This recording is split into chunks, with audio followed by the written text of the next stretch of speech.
Welcome to 3 Count Commentaries.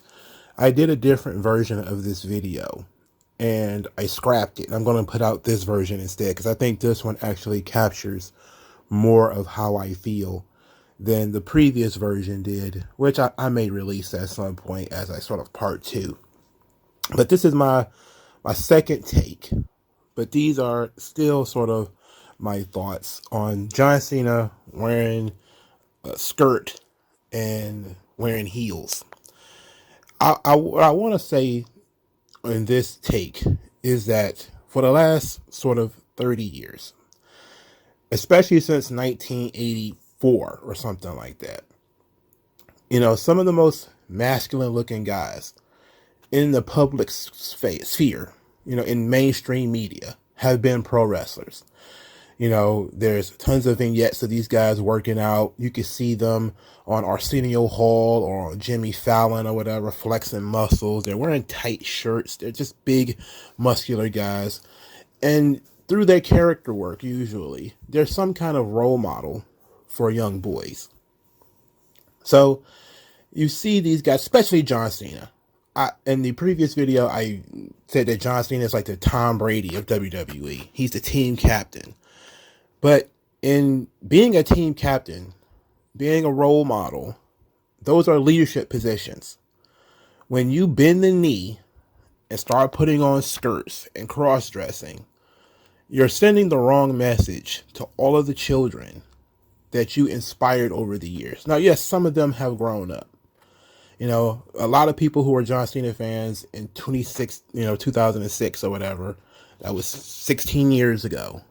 If you were 8 at that point, you're in the early 20s now, you probably are very disappointed in John Cena. I was too young when Hulk Hogan put on the tutu to be too affected. I was too old to really care when The Rock did it. And I'm too old to care that John Cena has done it.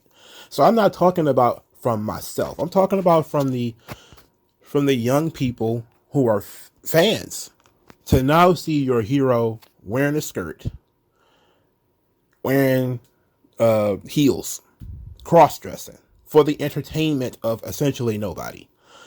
This movie will likely bomb. Like I said this in the previous video too. But what does it say that almost all of the sort of role models that we have for young boys, we constantly end up finding them cross-dressing or in fellowship with BDSM satanic weirdos? What is it about American society that, you could say it's decaying, you could say that it's rotting, you could say whatever you like. But what is it that traditional masculinity, the traditional superhero archetype, always ends up with this guy being some sort of effeminate weirdo? Now, John Cena being the guy who sort of beats the drum for whatever he's doing. He's always, like I said, he's always been a team player. He's always the team captain. But he's fumbled the leadership test twice. The backing up on China stuff was a failure of leadership. Sometimes when you are the team captain, you do have to do things and say things that you don't necessarily believe, but that keeps the team together. That makes the team work. I can agree with that. I can understand that. Same time, though, you have to know when you're going too far. Now, as I always do, I always look at things from both directions. If you're John Cena, you're in your 40s, pro wrestling isn't something you can do forever. You're kind of done with that. You kind of expect your audience to have grown up and understand business decisions. And that putting on the skirt and putting on the heels is a business decision. I understand that in Hollywood, what people have, like Dave Chappelle, I started the previous video with this. Dave Chappelle said he ain't wearing the dress. Denzel Washington says he's not wearing the dress. Denzel Washington told Will Smith, don't play any gay characters. That's kind of how they get, the blackmail. They try to get you with the gay character. You're always wearing a dress, or you're being effeminate, or whatever the case may be. They're lowering you in other people's eyes. You're joining the club. That was the crux of my previous talk. In this one, I want to focus on why is it that since the 80s, because I've never seen Arnold Schwarzenegger in a dress. I've never seen Sylvester Stallone in a dress. I've never seen Bruce Willis in a dress. Not saying it didn't happen. I'm just saying I never saw it. I've seen Tom Hanks in a dress. Sure. Tom Hanks had a whole TV show when he was in a dress. There have been plenty of comedians and actors. Robin Williams wore a dress. It happens. But it's now that the more masculine you are, the more effeminate you are, the more we have to go through the humiliation ritual. And to me, I've seen it with a lot of action stars recently. You know, male actors, whether they're white or black, who feel like in order to fit in, I have to espouse positions like Batista, or who disavowed a friendship with Manny Pacquiao because Manny Pacquiao is a homophobe. Or they have to humiliate themselves by wearing a dress. And you can say whatever you want. It's just acting, bro. They're putting on a dress. All right? They're cross-dressing. Ask yourself why they would do that. Now, I believe in the iron law of incentives. They wear a dress because they're trying to prove themselves to a certain sect of society that they are on their side. I am on your side. You say we should wear a dress, we should wear tutus or whatever, and it's not it's not, you know, humiliating to be wearing a dress. It's not, and you know, it's not a statement. I'm an actor. I'm acting. You know, Chris Hemsworth wore a dress. Saturday Night Live, he wore a dress. So everybody's doing it. Everybody's doing it. It's not that big of a deal. As Chris Rock says, as I said in the previous piece, that for comedy, quote unquote, and it's almost always comedy, wink, wink, nudge, nudge, wearing a dress, a man in a dress, is a comedy staple, like a pie in the face. Or is it more like what Jamie Foxx says? He wore the dress to be Wanda on In Living Color or whatever show he was wearing a dress for, so that he could play Ray later. It's to show your dynamic. Oh, I wore a dress, but I also won an Oscar. What about young boys? What about people who are looking at you as a role model? You are disappointing them. You are letting them down. They're looking at you and seeing that's not the John Cena I grew up with. The John Cena I grew up with wouldn't have worn a dress. I remember thinking that, you know, I found out about The Rock. I was like, man, I don't know, man. What if Vince would have asked The Rock to wear a dress on WWE TV? What do you think he would have done it? Do you think he would have worn a tutu?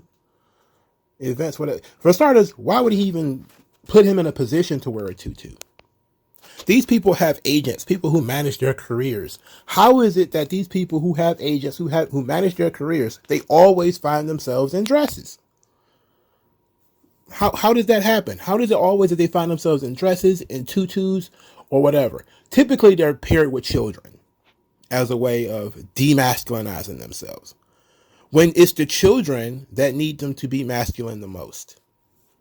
Hulk Hogan and Mr. Nanny, right? He's wearing a tutu to dance around with some child, when that child could use a masculine role model. The Rock, he's in the Tooth Fairy with some child, when that child could probably use a masculine role model. What is it about our society that we feel the need to do this? And then, of course, you're a misogynist for saying it. Of course I'm a misogynist. You think just because a man is in a dress and wears pumps, he can't be masculine? I say, if he is so easily conforming to a degenerate Hollywood society, he is not worthy of being a role model for anybody. Denzel Washington, who went over to Will Smith and tried to help the young actor and told him, look, if you start doing this stuff, they're going to It's about more than you sometimes. And I'm not one for believing that you should care about other people too often. You know, I'm a libertarian. But you do have to take that into account. For every time I looked up the subject of cross-dressing, it came up about black actors, you know, having the debate. That's why I used Jamie Foxx and Chris Rock, and, you know, Marlon Wayans was okay with wearing a dress. Because most white actors don't even ask this question anymore. John Cena is, of course, white. Most white actors don't even question it anymore.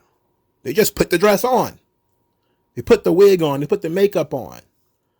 Because all the greats have done it. You have to humble yourself. How dare you? Could you imagine if they just said no? See, Dave Chappelle had the nerve, the audacity, the stones to say no. Didn't really hurt his career, because at that time, it was a completely different thing. This Dave Chappelle interview with Oprah Winfrey was in 2006. Today, oh, well, then you would be a transphobe, probably, right? Oh, you're against men in dresses? What are you, a transphobe, a misogynist? It's not that you're standing up for yourself. It's not that you have a image that's been crafted for years and years, that you are the height of masculinity for young boys. Millions of them look up to you. You can't just turn around and start wearing a dress. You can't do it. What does that tell them? When their heroes are now in dresses. What does it say about our culture that we build up these guys to be heroic figures? They make millions and millions of dollars building their body on strength and pushing forth strength, being strong, being perceived as being strong, even after the fact. Even after they wore the dresses, the dress was just a one-time thing. It was just a part of my life. You know, The Rock got even twice as muscular after he put on the tutu. He doubled in size. But that doesn't change the fact that he bent the knee. That when time came for him to put on the tutu, he grinned and put the tutu on. Doesn't say anything that John Cena will probably be back in front of people. Dun, dun, dun, dun. Jorts, still in shape, still looking like John Cena, but hey, that movie where him wearing a dress is either coming out soon or it has come and gone already. What does it say? That in modern world, either the heroes that these children have either espouse stupid, self-deprecating things, or they are humiliating themselves. What does that say? You have no masculine, no strong role models.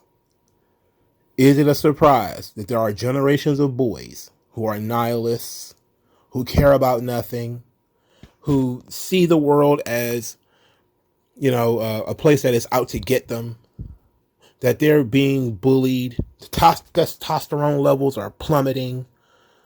Because why?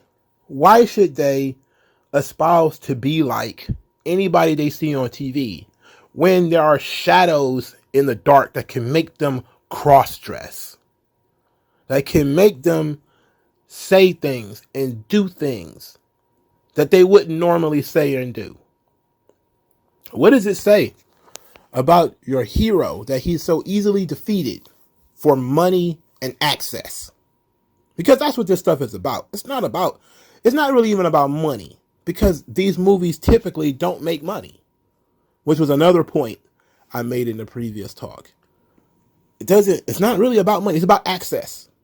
You put on the skirt now, you put on the tutu right now, and you make more money later on. We'll make sure to get you in a good franchise. Or we've already got you in a good franchise. Now you have to pay us back. For The Rock, he was already the Scorpion King. He had already done a couple of things here and there. Now we put on the tutu. We pretend it didn't happen after the fact. So now we can put you out there as the height of masculinity. Now you're Black Adam. You're a superhero. Now, because that's what we want you to project now. When we want you to project times in a tutu, you do it. And you could probably say, well, The Rock, he's huge. He's a movie star. He's one of the biggest drawing movie stars of all time. I say, well, yeah, but then why did he have to put on the tutu? Was that before or was that after the tutu? Because it was after the tutu, right? They gave him all the money. They give him all the roles. They push him and push him and push him after he humiliated himself. After he has shown them that he is one of them. You're one of us. You're willing to self-deprecate. You're willing to humiliate yourself. You're willing to debase yourself. You're willing to be a degenerate and cross-dress for our entertainment. Because it's not for the entertainment of your already existing fan base. It's not for the entertainment of the average moviegoer who don't want to see John Cena in a dress. Newsflash, folks. Nobody really wants to see a man in a dress. Nobody cares to see that, including men in dresses. So you're doing this. Hopefully it will bomb. It will disappear. It will be memory hold. Nobody will care. Chris Hemsworth wore a dress and he became Thor. He made tons of money. It's not going to end your career. No, of course it's not. Because wearing a dress does not end your career. If anything, it is in some ways the beginning of it. Because now you can be trusted. Now they can trust you. Now you're one of them. But what about everybody else that's lost in the wake? That are looking up at, hey, John Cena was huge. I remember when, he was huge and he picked up the great Khali and slammed him. I remember when Hogan picked up Andre and slammed him. And other people are going to be like, I will remember when Hogan wore a tutu in a movie and danced around and pirouetted with a little girl. Oh, it was supposed to be cute. It was a children's movie. Yeah, that's how they get you, right? It's always why are you cross-dressing in a children's movie? Now, this is a conversation we should definitely be having today with Drag Queen Story Hour and all this kind of stuff. Why is it that, The Rock was cross-dressing in a children's movie? Now, that's a deeper depth that we could even go into that I'm not even deciding to even touch. It's just a question I'm going to ask. We've been promoting this stuff for years. Cross-dressing in children's movies. Cross-dressing in quote-unquote comedy segments. But now you're supposed to take these clowns seriously. A man puts on a dress, you're supposed to believe it. A man who puts on a dress, all of a sudden, he can be a star. All he's ever done is put on a dress. He could be a 5-star general for putting on a dress. Putting on clown makeup. But it's just acting, bro. It's not making a statement. Come on, man. So I feel like this better encapsulates my feelings. Maybe I'll put the other audio out at some point. But I thank you, everybody, for your time. I'll talk to you guys later, man. Peace. MagMongoSlade. Best house I ever drew, Daddy.